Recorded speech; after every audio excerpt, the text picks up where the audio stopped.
Guys, win $10. Go watch my starter replacement video. Fast forward to the end. Follow those instructions. Go. Getting going on the back here. We got the frame supported. Got the axle supported by the jack. Yes, I'm aware I have a leak, but I'm gonna try to do this with the tires on.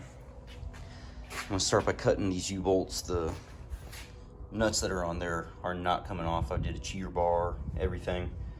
Not wanting to come off, so we're just gonna start cutting stuff off and go from there. All right, it is now the next day, and last night I got a little carried away, started chopping away at the back, and didn't record very much of it, but all I did was cut the U-bolts here on the bottom. You can kind of see, split them in half. But did that on both sides. Finished getting all the rivets ground down. So this morning, what we're gonna do is we're gonna start pounding those things out. And I think for the rivets this morning, we're gonna try this guy with this tip on here. I was just using a hammer with a bolt trying to bang them out the last time that I did this, but that was taking way too long. And yes, I'm wearing the same thing I wore yesterday and the day before and the day before, and I'll probably wear it again tomorrow. No, I have not washed it at all. Okay, so these rivets are just completely rusted. The back side is completely rusted to the frame also. So instead of pounding it out, I think I'm gonna just drill all of them out. So I know I said I was just gonna go ahead and drill these out. So I was going around putting a little center pin right here, a little mark for the drill bit so it wouldn't walk on me. And they just started coming out. So who knows?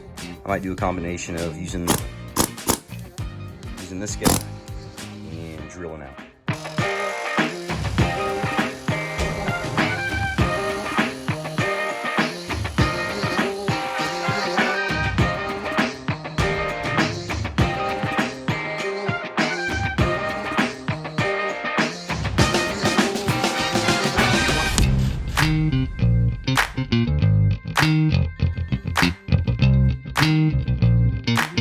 It took a while. That took probably 20 minutes. I still gotta get this guy out, but it's looking nice and clean back here. Just about ready to start putting on the new springs, new mounting brackets. Get this baby rolling again.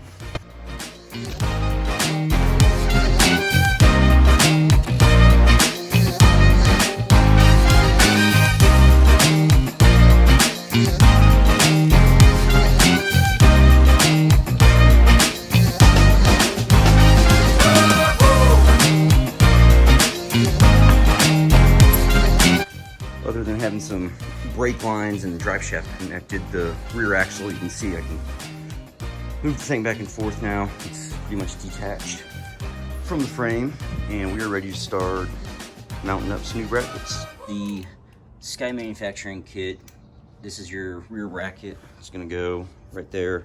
It's the nut and bolt are 3/4 inch. And remember, on these holes, you gotta actually drill them out just a little bit, because the bolts that they send you are a little bit bigger than what the holes are. So this is back on the passenger side. I don't know if you can see it, but the bottom bolt for this bracket, I think it's easier to come in from the top instead of trying to go underneath. There's a little bump on the frame that keeps you from really being able to get down in there. So go from the top if you've taken your bed off. These little guys press into this rear shackle, which is gonna hang from this guy right here. So you just take these and you press them in by hand. It's not real hard. It is hard if you're trying to videotape at the same time. These, it's easier if you just push in one side and put this little metal sleeve through there, rather than putting on both sides at the same time. The other black side has trouble going in if you do it any other way. So I found it was easiest just put the black part in, put the sleeve into that, and then slide the other side onto it. It comes with 2 separate size bolts. The smaller one is what you're gonna use to actually run through here. I put it on the front mark. I looked on Sky's website and they had it in the front instead of in the back. So I'm just gonna leave it loose for now and then get everything mocked up in here and kind of see where everything falls and then decide if I need to move it to the back one. So I'm kind of mocking everything up right now. You can see the longer leaf spring. That's the old mount. Here's the new one. This guy, the problem we're gonna have is, so those bolts will line up, leaf springs in the way. Let's see, we've got the exhaust in the way. So I need to move the exhaust up from right here up to about this mark. And I think to achieve that, I think it's gonna be close, but we have this pipe right here. I think we can make this work. We've got this pipe right here. I should be able to just unbolt this, slide this out, chop off however many inches I need on there, and then just slide it back in. So we may be okay, but I do need to move it up to about this point. To get these brake lines out, you can just take a screwdriver and kind of just barely push them in on each little thing, on each little tab, and it'll start twisting around to where you can get access to these, the back side of these, but they come out pretty easy. I got this guy mounted up. Something just seems off because I wouldn't think that they would make it to where there's this big gap right here. They gave these little aluminum rings, but I can't tell if they're supposed to go in here. I have no idea, and it's a Sunday, so Sky's closed. So I'll probably just do some other stuff for now and then give them a call tomorrow. But this, yeah, none of this seems to be jiving. And then there are two bolt holes under here, which you would think they would have line up with this and that, but they don't. So got some research to do. So with the Sky kit, it has the 3 different holes back here, 2 different holes back here, and I think you can even flip this shackle around for even more adjustment. But I think the best way to do this is going to be set your block in place and then set your spring with the centering pin on there and see where the holes line up with the springs. That way you can keep your axles centered and not have to bolt and unbolt and all that. So that's what I'm gonna do next. I got the block in place. I'm gonna set the springs on top, and then we will see exactly which hole we need to mount the spring itself into. With the Sky kit, you do have to drill a couple holes, just these 3 here and then 3 on the other side. I haven't quite figured out how to put on where this is supposed to go, so I'm gonna wait until Sky opens up and then I'm gonna call them, but they're like 2 or 3 hours behind me, so in time zones. So okay, so I'm doing this 100% on my own. I don't have an extra set of hands or anything to help me with this. So what I did was I put a little vice grip down there holding the block in place, and then I took the rear differential and pushed it up so that the block and the springs would sit, you know, flush with each other. And now I'm gonna put on the U-bolts just loosely, but to hold everything in place while I'm messing around, because I'm gonna have to jack the truck up to get this spring in there, and then I'll have to do some adjusting back on the back side to get everything to line up. Yes, we're recording each other, but you need to turn your music down. My music's fine. Right now it is. Call somebody about it. It's your name on the lease. It's not just your parents. My name is on the lease, little punk. They have to do a background check. Did they do a background check on you?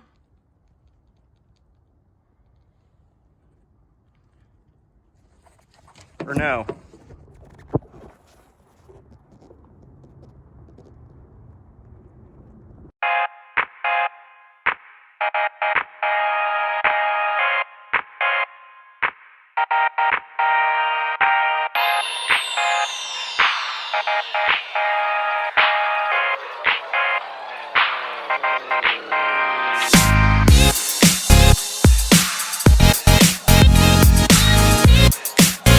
So here's the current situation. First of all, I think that this bolt that they sent is too long because it's not even all the way in and it's almost hitting over here. So that's one thing. Second of all, I got to get this frame up and the spring down. And so I've got this precarious setup going, jack with like a 2-foot piece of wood on there. So we'll see what we can make happen. I think I'm gonna have to take that bracket off in order to be able to get that down, but that's easy enough. So here we go. Well, I just got off the phone with Sky, and they do have the instructions on their website, but they are kind of hidden.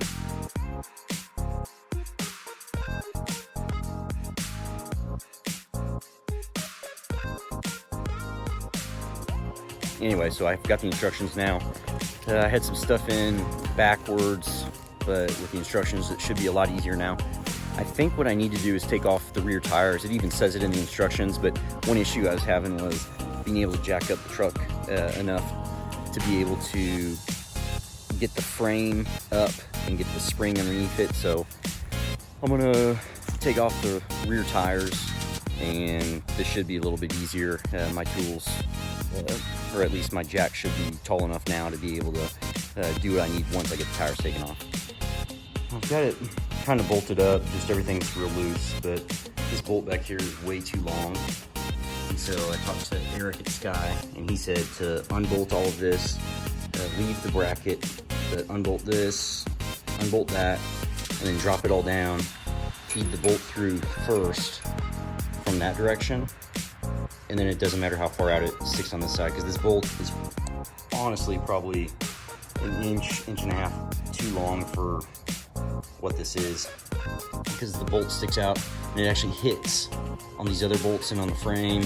So you can either do it like this, or I would just go buy a shorter bolt. Okay, so update. With the F350 block installed, the stock one, which was a 4.5-inch block, that, I mean, it looked ridiculous. The ass end was up. I mean, it had a rake on it like you wouldn't believe. So just for S&Gs, we took the block out, and it's way better now. And these brake lines, these were fully stretched, so I was gonna have to get those replaced. I had talked to Sky before I actually ordered this, and they said you leave the block in and that'll give you your 2.5 inches. Well, I really had probably between 7 and 8 inches of actual lift. So I'm going with no rear block. I got to get the U-bolts remade now, but you know, $80 cost, whatever. And so I want to go to San Antonio, go get those picked up, and then come back and start tightening everything up. We are now en route to go get our new rear leaf spring U-bolts made. The ones that I got were about 4.5 inches too long, because we are no longer going to be utilizing the rear factory block.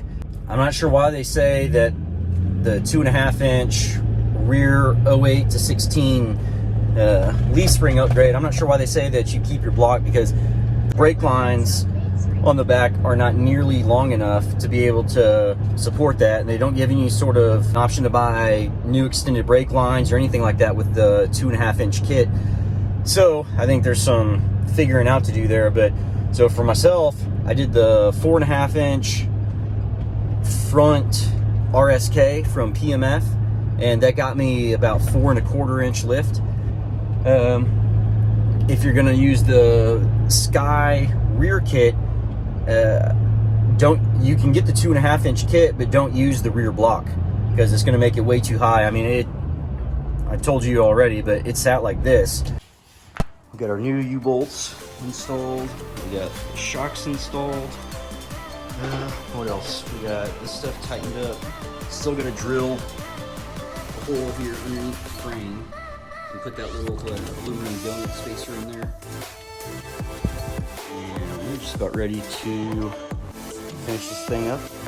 Everything is now tightened up. We got that donut spacer put in there. I took 2 washers on this side and then 1 additional washer on the other side. We ended up going no block, so it's just straight spring. I haven't put the bed back on yet, but from just some rough frame measurements that I took, It looks like it's about 2.5 inch lift in the back using a 2016 Super Duty spring. What else? We got the shocks on. My dad is on his way, and we're fixing to bleed the brakes. And we should be ready to go do some test driving. Front shocks are on. They're the Fox 2.0s, smooth bodies. Got a couple small little brake leaks, but man, even without the new wheels and tires on there, this thing looks like a freaking hoss.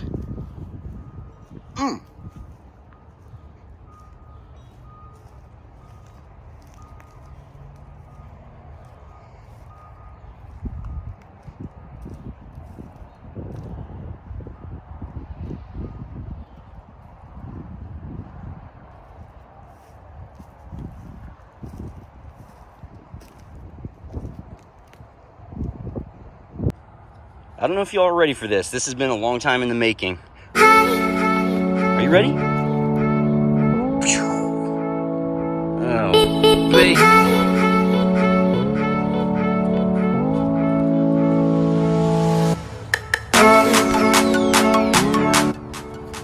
The rear caps don't fit, so I gotta figure that out. They're too shallow. Look at her.